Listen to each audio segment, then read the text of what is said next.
Now that we've refreshed ourselves on what the Fourier series is and the very basic steps of how to do a Fourier series expansion of a function, let's apply it to some examples here. So in this example, we are presented with a graphical representation of some function x of t, and we are asked to find its Fourier series expansion. Now we see here it's this triangle wave, and we're given its pattern going from 0 seconds to 10 seconds. So let's go back to the steps that we want to take to get the Fourier series expansion of this. All right, so step number 1, we want to find the period of the smallest full oscillation, and we can use that to find the fundamental frequency omega. So if we go back to our function here, we see that it's this triangle pattern, but really in this picture we have 3 of these triangle patterns being shown. It goes from at 0 seconds, it goes steadily up to x equals 5, at t is 3 seconds about, then it drops down to 0. Then it linearly goes up again to x equals 5, from 3 seconds to 6 seconds, drops back down. Then from 6 seconds to 9 seconds, goes from x equals 0 to x equals 5. So really, we have this periodic function here. So instead of saying that from 0 to 9 is our pattern, the smallest repeating pattern we have is actually that first 3 seconds. We could take that first 3 seconds, copy it and then paste it again, and that would be our signal. So we're going to say that we have a period, the smallest repeating pattern has a period of 3 seconds, so our t is equal to 3 seconds. And then we're going to use this to find our fundamental frequency as well, because we know that the fundamental frequency is 2 pi over t, so 2 pi over 3, as we'll use in a little bit, will be our fundamental frequency. All right, so we have our period defined, going back to our steps that we want to take. Next step, create our equation for our function over a single period. In this case, it will not be piecewise, but we'll see in the next example that it will be. All right, so step number 2, how do we define x of t for the first 3 seconds only? Because it's going to keep repeating itself. So in this case, we have it linearly increases from 0 seconds to 3 seconds. Starting at 0, going up to 5. So we need a function that at t equals 0 will be 0, and t equals 3 is going to be equal to 5.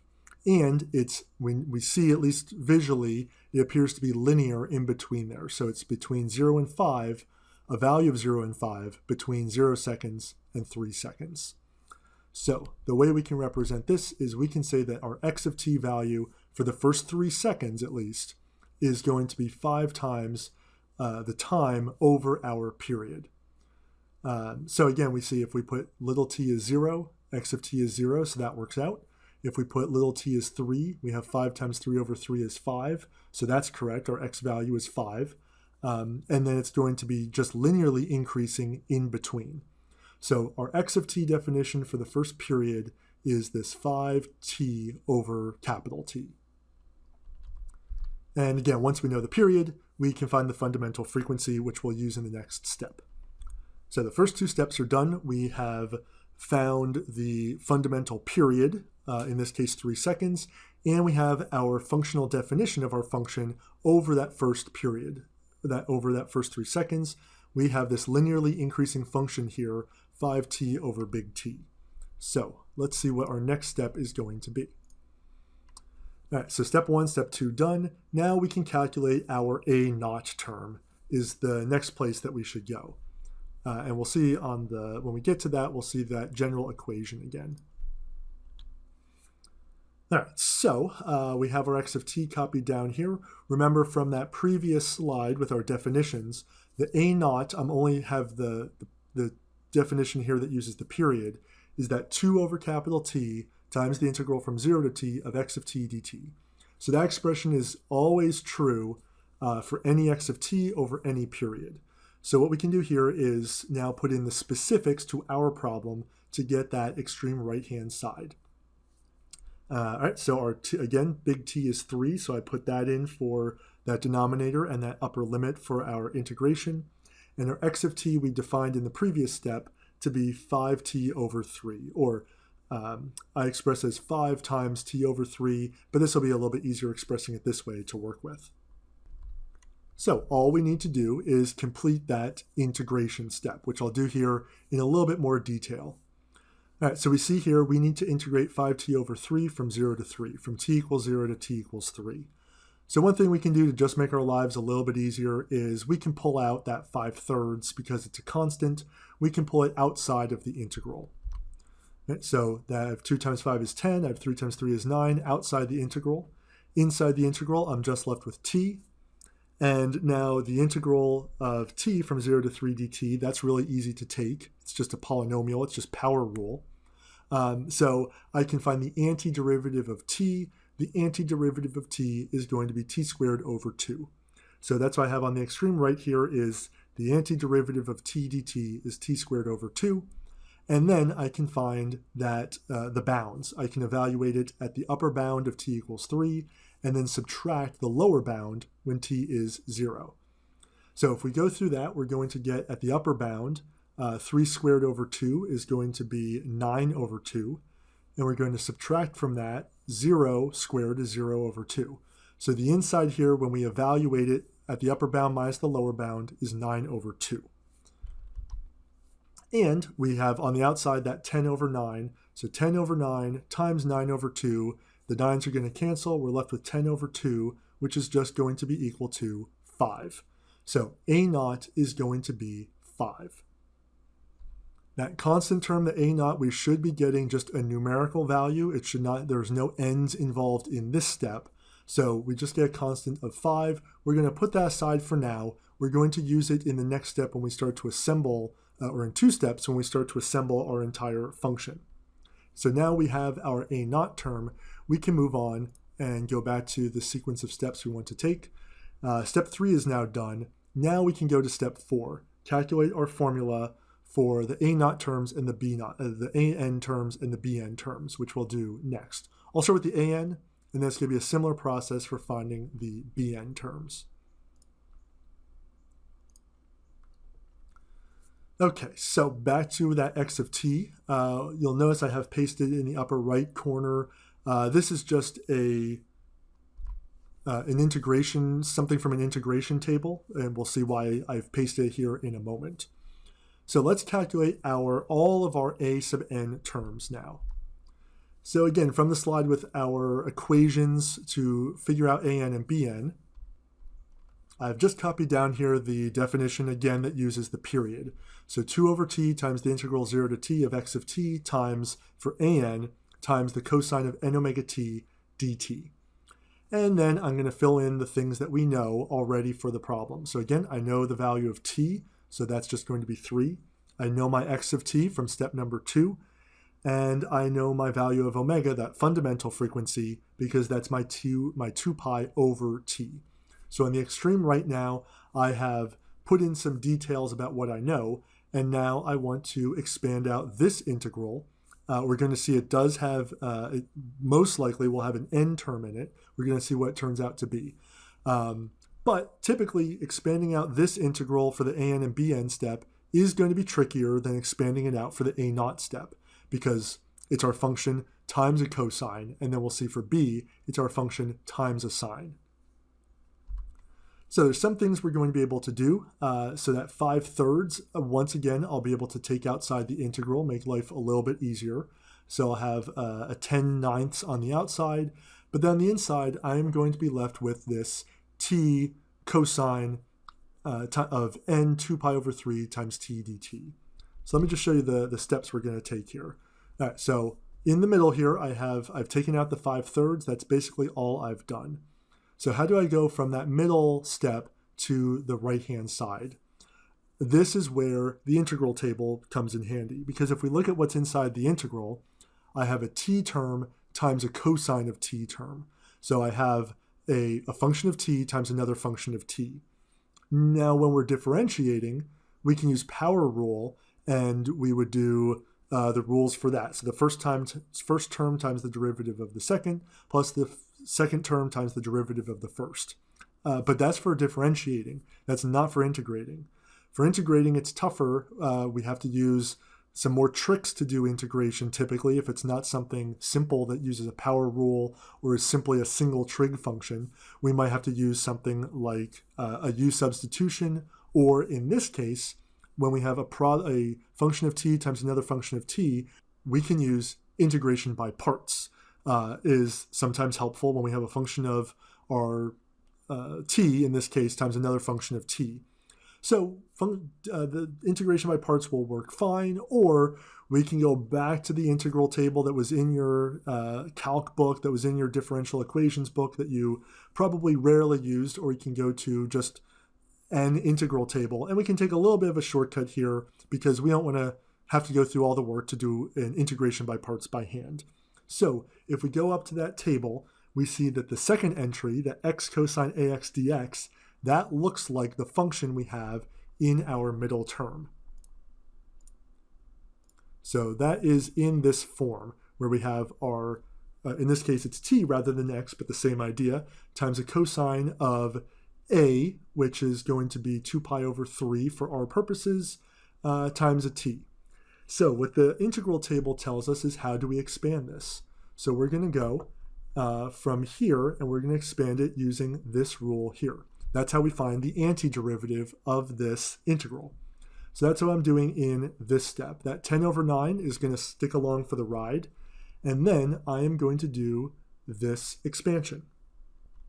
So if we see the terms here, I have this 1 over a squared. That's what this 9 over 4 pi squared over n squared is. It's this thing.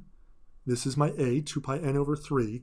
This is 1 over a squared times cosine of ax, or in this term, at. So I just copied that, cosine 2 pi n over 3. Right? That has taken care of this term. Now I have the second term, this 1 over a times x sine ax. I just have to fill in the details for my specific problem. This 3 over 2 pi n, that's my 1 over a. Again, my a is 2 pi over 3. And then I have x, or in our case t, times the sine of ax, sine of 2 pi n over 3 times t. Right, so I have term 1, term 2, that is coming from my integral table, and that is the antiderivative of t cosine 2 pi n over 3, just with the details filled in. So that was my antiderivative step, and this was, luckily it was on the integral table, so we could just refer to it there, but this step could be time intensive if we had to do by hand an integration by parts or a u substitution, but either way we have to find the antiderivative of the stuff inside the integral. So we have the antiderivative. Now we need to, since it's a definite integral, we need to evaluate it at its upper bound and its lower bound. So we have to evaluate it at t equals 3, and then we have to subtract from that the value inside when t is equal to 0. So briefly, that's what I'm doing here. So these first two terms, again, what am I doing? I'm subbing in t equals 3 into my expression at first. So I have this 2 pi n over 3 times t. Well, the 3 and the t, when t equals 3, have canceled. So that's why I'm left with this 2 pi n and this 2 pi n. Right? I'm only subbing in the t is equal to 3, minus the stuff inside here when t is equal to 0. So I put 0 in here. Well, what am I left with? This isn't affected. There's no t. I have this cosine term of 0 because t is 0. So that's what I'm left with my first term. And then over here, I have a t that I'm multiplying everything by. Well, that goes to 0. So I'm left with this expression. All right, so I have this evaluated at the top and the bottom. I've expanded my antiderivative out. So this expression I have now for an is technically true, but now I want to do my simplification step. So typically I can do that when I have some trig terms here. So if I look at what's happening, I'll go term by term. I have cosine of 2 pi n is my first term. Keep in mind where we're going with this is that when we reassemble this and put it into an infinite series, I am summing terms from n equals 1 to infinity. And n is always going to be an integer. So I already know at this step that n only ever has to be integers terms starting with 1. So with that in mind, I can simplify the terms I'm going to see here.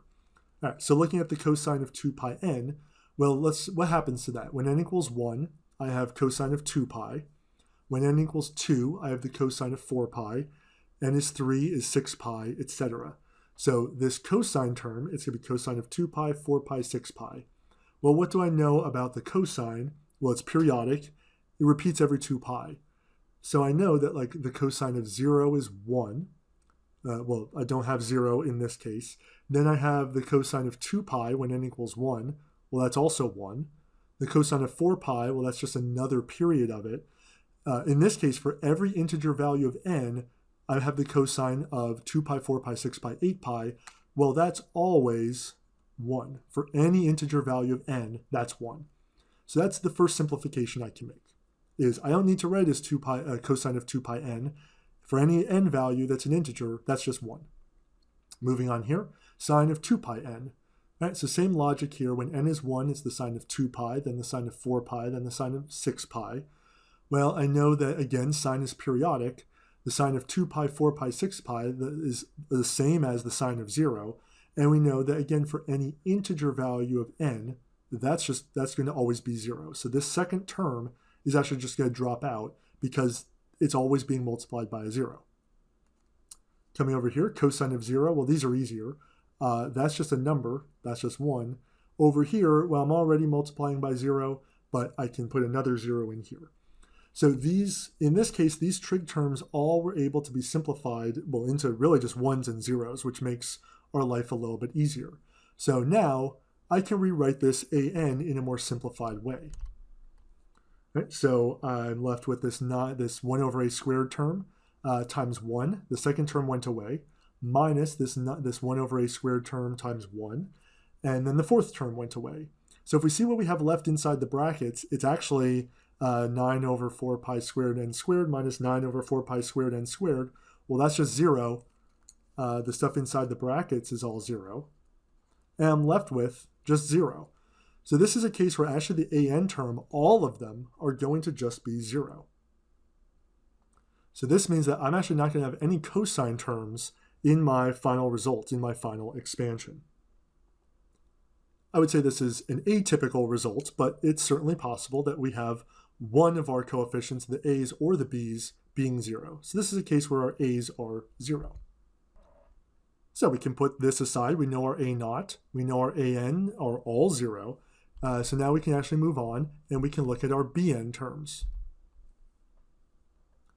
So we can take the same procedure basically that we did before. It's not going to be that different, but by definition, to find our bn, it's our x of t times the sine n omega t, and then we integrate that like we did for an, and I'll substitute in what we know for t, what we know for omega, over here for the integral for omega we have down here.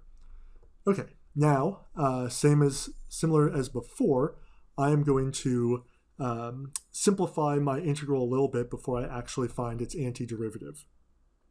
So I can take that 5/3 outside. Like I did for an, it looks basically the same. Inside the integral, I'm left with this t times the sine of t function. And when I want to find its antiderivative, again, I could use integration by parts, or which will give me the equivalent result of just taking the shortcut and going to the integral table. So now I can use the first part of the integral table up here because now it's in the form of t sine at dt, or x as it's printed here, but t as we're using it down here. So they've already done the work for us, which again we could arrive at with a integration by parts, but it's already done. It looks similar to what we had in the previous finding the an, but it is a little bit different. So it's going to be, my first term is 1 over a squared sine of at. So it looks pretty similar here. This is my 1 over a squared. This is my a. And then I have sine of at. Minus now 1 over a, so 1 over 2 pi n over 3. That's where this is coming from. Times t times the cosine of at. And that's the antiderivative of the stuff inside the integral. Again, using the integral table, but that's coming from integration by parts. And now I want to evaluate this antiderivative between 0 and 3, just like I did for the a sub n. So I can expand this out. So it's going to be my stuff inside here evaluated at t equals 3. That's what these first two terms are. Minus the stuff inside here evaluated at t equals 0. Do be careful of signs here. So the first term is positive, but the second is negative. So coming down here, I'm subtracting the positive and then subtracting the negative, which is the same as adding.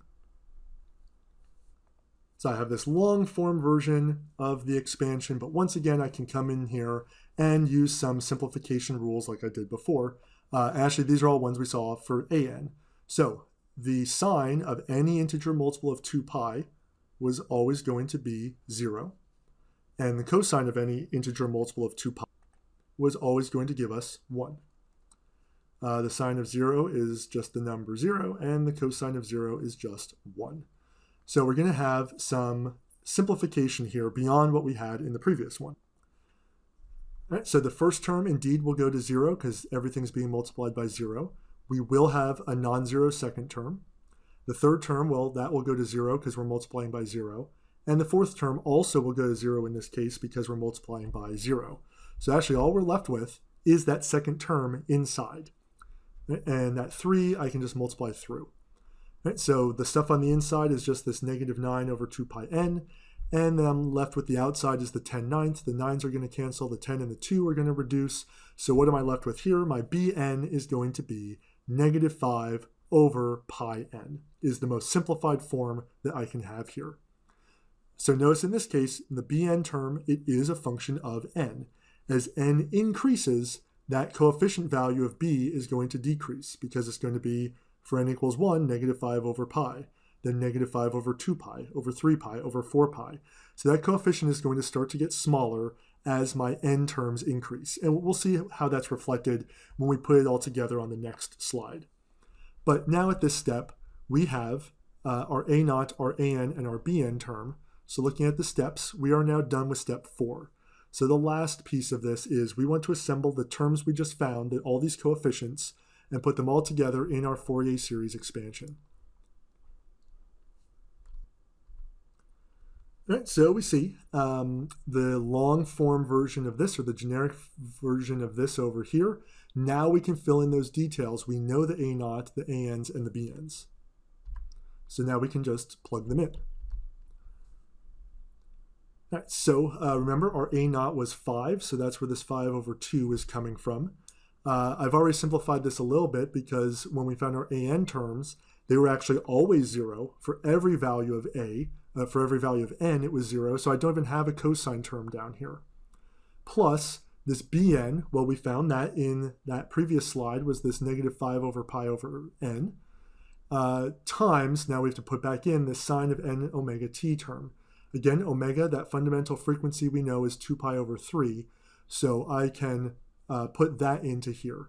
So this middle term here, we have our, well, I'm expressing this as a partial fraction, as a partial sum, but really this should be summing to infinity to have it be exactly equal to x of t. But we have our constant term and our bn terms here. And then again, I can simplify this a little bit. It's equivalent, but the more simplification we can have, the better typically. So simplifying all of this, I can pull out from this term a 5 and a 5 over pi, or a negative 5 over pi, outside of this summation, because the summation is only affecting things with n in it. So I do have to leave that 1 over n, and I have to leave the n inside the sine term. So just thinking about what is going to happen to this, because this will affect when we plot this in a minute, when we see what does this look like as we take big N to be larger and larger as we take more terms of this. Well, we're going to be adding up a bunch of sine terms. Now sine values, the sine value itself is going to just oscillate between negative 1 and 1. So what really gives it its amplitude is the term out in front of it. And inside the summation, it's this 1 over n. So what's going to happen is n increases, like I talked about a little bit before, as n increases, the amplitude of my sine term is going to get smaller and smaller and smaller. So effectively what does that mean is that when I'm doing this addition, as I'm adding the stuff inside when n equals 1 to when n equals 2 to when n equals 3, I'm going to start adding smaller and smaller terms as little n gets bigger and bigger and bigger, until I'm up to little n is 100 or 1,000 or 1,000,000. We're going to see that the effect that has starts to get really, really small. I start adding really, really tiny terms to my sum, and effectively, they're not going to do anything. So these Fourier series are always giving us converging series, meaning that at a certain point, or depending on how many values of n we have, we are going to converge to a constant value. We're going to get asymptotically closer to some value, And then as we add subsequent terms, we only get a tiny bit closer every time. So what the converging series is going to mean is that at some point, we're going to be within some margin of error that only gets smaller, but some margin of error to our original function. So as a general rule of thumb, the more terms we use in the partial sum, the lower the error is going to be when we compare our partial sum to our original function. And also, if we take an infinite number of terms, which we effectively cannot, but if we did the infinite sum, then the Fourier series expansion is always exactly equal to the original function.